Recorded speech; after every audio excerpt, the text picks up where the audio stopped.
বিজেপির পালে আর নেই ১৯-এর হাওয়া, মাঠ দখল করছে তৃণমূল। ৬ বছর আগে ২০১৮ সালে পঞ্চায়েত নির্বাচনে রাজ্যের যে জেলায় সব থেকে বেশি গরুয়া ঝড় চোখে পড়েছিল তা হল পুরুলিয়া। সেই নির্বাচনে জেলার সংখ্যাগরিষ্ঠ গ্রাম পঞ্চায়েত গিয়েছিল বিজেপির দখলে, বেশ কিছু পঞ্চায়েত সমিতিও তাদের দখলে যাওয়ার অতিক্রম হয়েছিল। যদিও জেলা পরিষদ স্তরে সেভাবে বিজেপির উল্লথান চোখে পড়লেও তা ক্ষমতা দখলের থেকে অনেকটাই দূরে থেকে গিয়েছিল বিজেপি। সেই নির্বাচনের ছায়াতে হয়েছিল ১৯-এর লোকসভা নির্বাচন, আর সেই নির্বাচনে পুরুলিয়া লোকসভা কেন্দ্র গিয়েছিল বিজেপির দখলে। ২১-এর বিধানসভা নির্বাচনেও সেই আধিপত্য ধরে রেখেছিল বিজেপি। জেলার ৯টি বিধানসভা কেন্দ্রের মধ্যে ৬টি গিয়েছিল বিজেপির দখলে।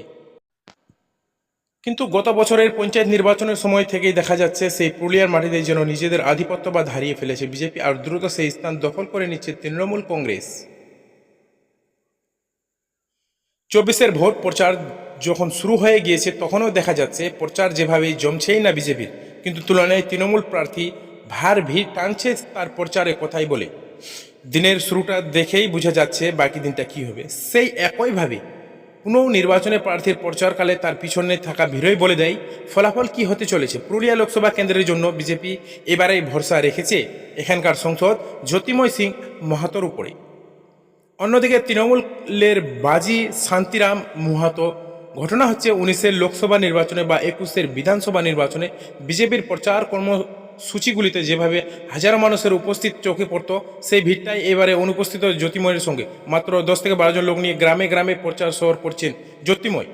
অন্যদিকে তৃণমূলের প্রার্থী শান্তিরামের সঙ্গে কিবা দিন কিবা রাত লেগে আছে অত্যন্ত জন ৫০ দলীয় কর্মী ও সমর্থক। প্রচারের এই ফারাকটাই বলে দিচ্ছে এবারে পুরুলিয়া লোকসভা কেন্দ্রের ঠিক কী হতে চলেছে।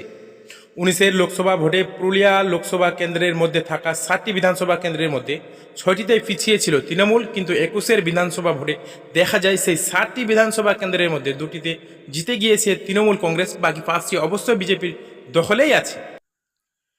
১৯-এর লোকসভা ভোটে মালবাজার ছাড়া বাকি সবকটি বিধানসভা কেন্দ্রে বিজেপি লিড পেয়েছিল। বাঘমুড়িতে প্রায় ৫২,০০০, বলরামপুরে প্রায় ৩৫,০০০, জয়পুরে প্রায় ৩১,০০০, পুরুলিয়াতে ৩৬,০০০, কাশীপুরে ১৬,০০০, পাড়া বিধানসভায় প্রায় ৪১,০০০ ভোটে এগিয়েছিল বিজেপি।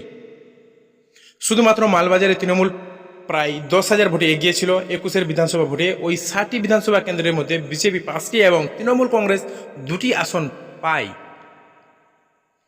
মালবাজার এবং বাঘমুড়িতে জয়ী হয়নি তৃণমূল। বাকি বিধানসভাতে প্রাপ্ত ভোটে হিসাবে বিজেপির সঙ্গে তৃণমূলের ভোটের ব্যবধান বেশ খানিকটা কমে। সেই হিসাবে লোকসভা এবং বিধানসভা ভোটে পিছিয়ে থাকার পরে পুরুলিয়া লোকসভা কেন্দ্রে পুনরুদ্ধার করা তৃণমূলের কাছে একটা বড় চ্যালেঞ্জ।